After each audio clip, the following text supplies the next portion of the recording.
Hello, and welcome to the Steve Barkley Ponders Out Loud podcast. Instructional coaches and leaders create the environment that supports teachers to continually imagine, grow, and achieve. They model an excitement for learning that teachers in turn model for students. This podcast is dedicated to promoting the important aspects of instructional leadership. Thanks for listening. I'm thrilled you're here.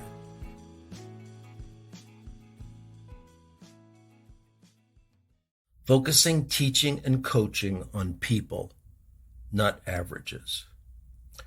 During the past year, I've been exploring teaching with acceleration versus with remediation.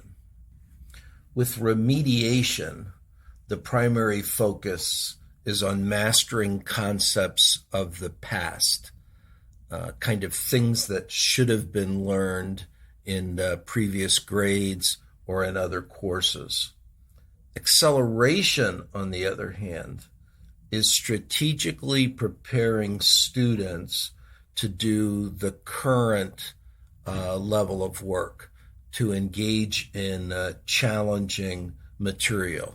So rather than focusing on mastering all the things from the past before I can proceed, acceleration engages students in the current learning task and provides scaffolding to support that engagement.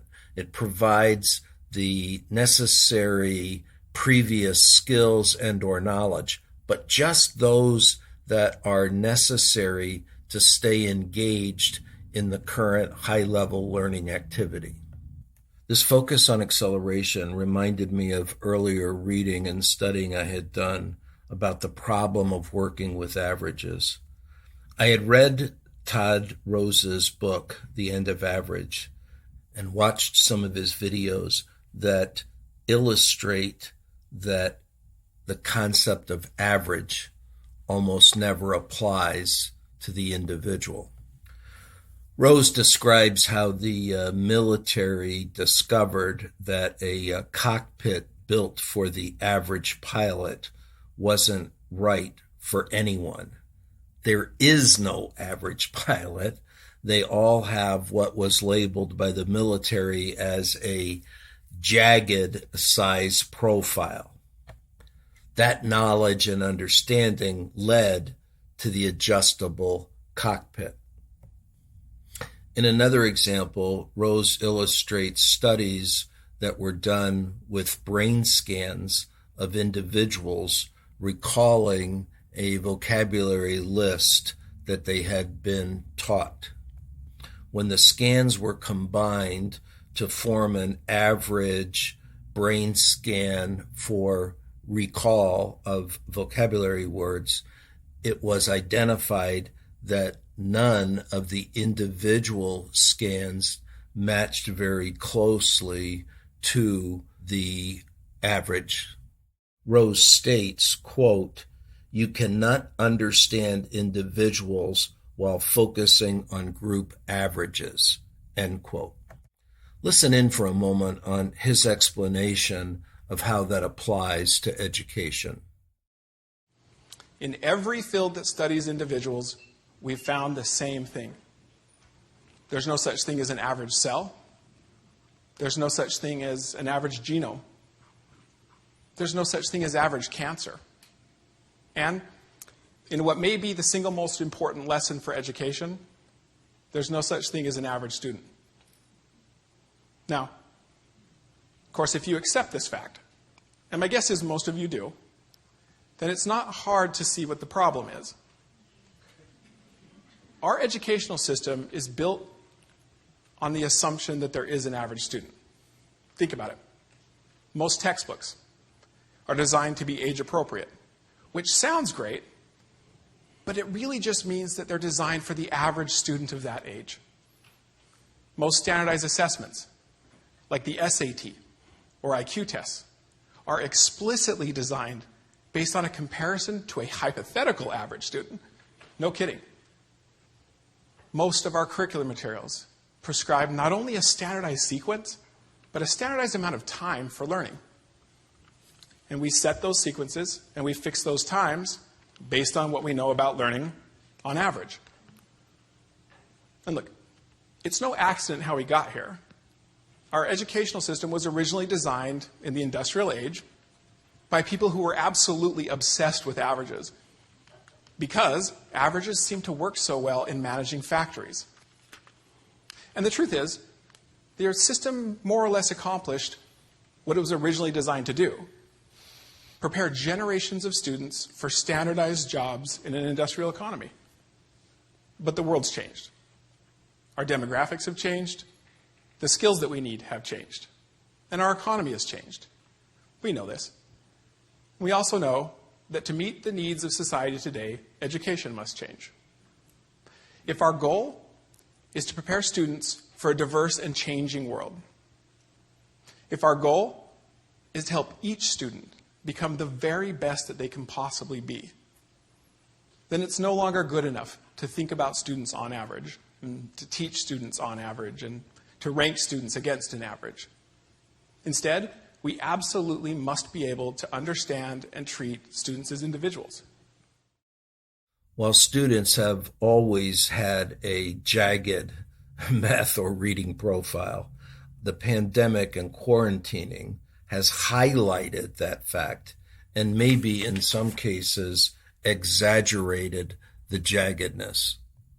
As teachers begin the year with assessment data, identifying, quote, learning loss, end quote, as they compare student scores to some should be average, coaches need to be encouraging them to look forward with acceleration rather than backwards with remediation and playing catch up.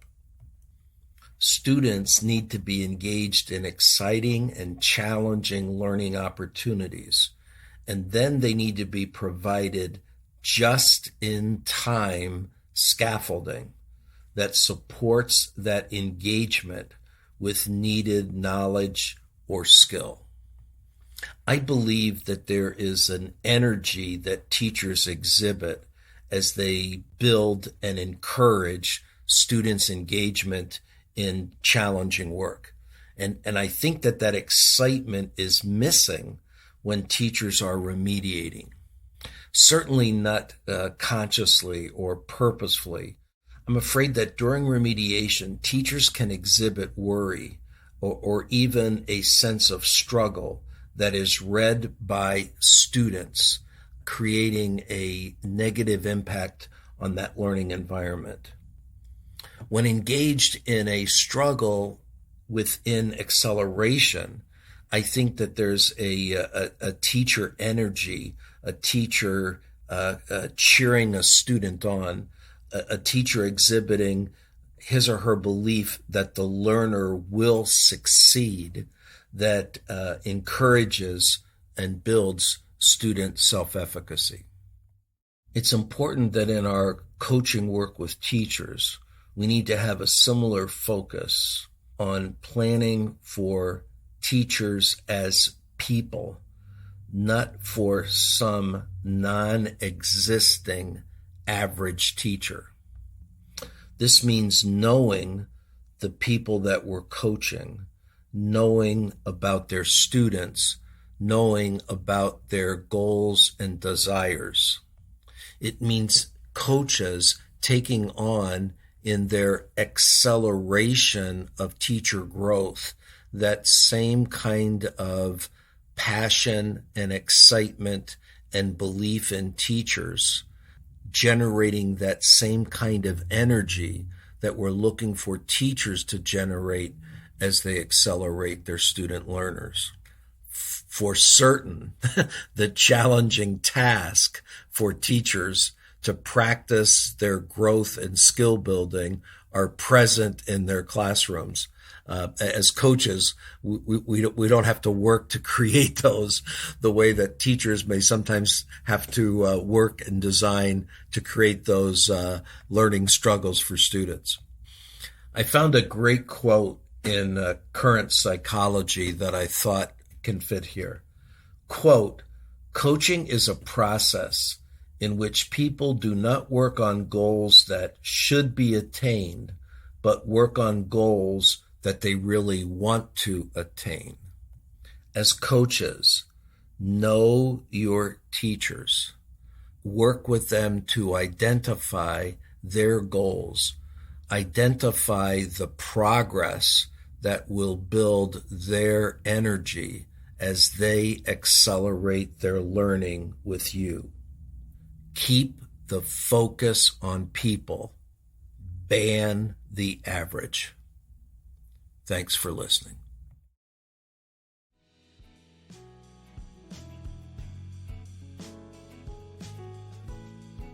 Thank you for listening. You can subscribe to Steve Barkley Ponders Out Loud on iTunes and Podbean. And please remember to rate and review us on iTunes. I also want to hear what you're pondering. You can find me on Twitter at Steve Barkley, or send me your questions and find my videos and blogs at barkleypd.com.